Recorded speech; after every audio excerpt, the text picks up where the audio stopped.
In tonight's cover story, a race to the top of the class. Stock cars will soon be rolling into town for the NASCAR first ever street race this summer. But before the drivers arrive, engineers and technicians have been visiting the city to work with CPS students on a project designed to get them thinking about the science of the sport. WGN's Mike Lowe reports. At Armour Elementary School in Bridgeport. Can you help him do the rest of it with the tape? Okay. Inside of Ms. Ariana Shackney's 5th grade classroom, Go ahead and push. these students Okay, let's try it on. are using their heads So we put it on. on a project designed So I'll hold it for you. to send their minds And you tape the sides first. racing. We are learning that a helmet should have a proper edging where the bottom half doesn't cover up the face. You can see through it and it protects the head. We added a bit of holes so Natalie, our model, could breathe. The students are now engaged in the civic conversation ahead of one of this summer's biggest events, NASCAR's first ever street race. This project was a partnership with NASCAR and the STEM department, and the students were asked to build a helmet that was innovative and kept drivers safe. The project is a partnership between the Chicago Public Schools and NASCAR, which is providing funding, supplies, and access to professional NASCAR engineers. And they chose our school, so we got to make helmets. I won't spoil the lead here. These prototypes don't work.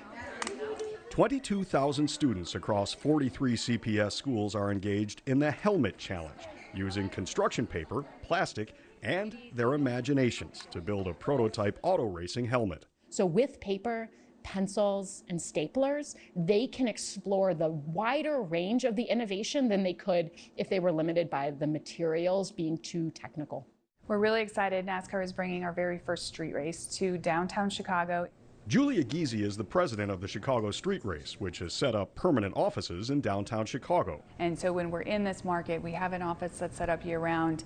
She says NASCAR is donating the resources to CPS in an effort to promote science and technology and to teach the students that those careers, engineers, mechanics, fabricators, and graphic designers, all play key roles in NASCAR. And it's all about teaching kids about problem solving and also then educate them about NASCAR and what we do, taking what we're going to be doing July 1st and 2nd and making it relevant to those school children.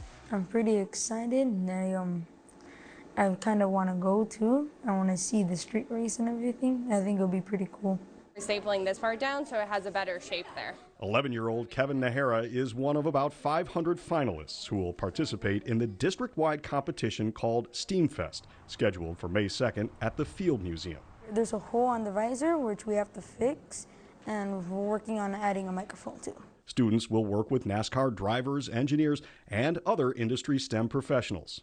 What I like about science is all the fun stuff you will learn.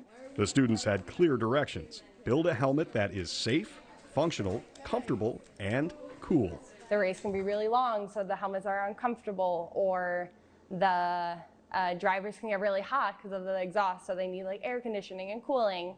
So we all learned a ton about NASCAR and about helmet design, and then they were able to put it into practice. I added cotton inside of my helmet so they're comfortable, and I added a microphone so they can talk, communicate.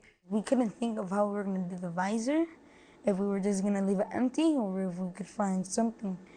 And then we saw some bags and cut them up. That's how we found our solution. People can get frustrated with change, but they showed such perseverance with that. That's engineering, that's solving problems, that's what we do day to day. Students solving problems while working on a project that will certainly give them a head start on careers in science and technology. In Bridgeport, Mike Lowe, WGN News.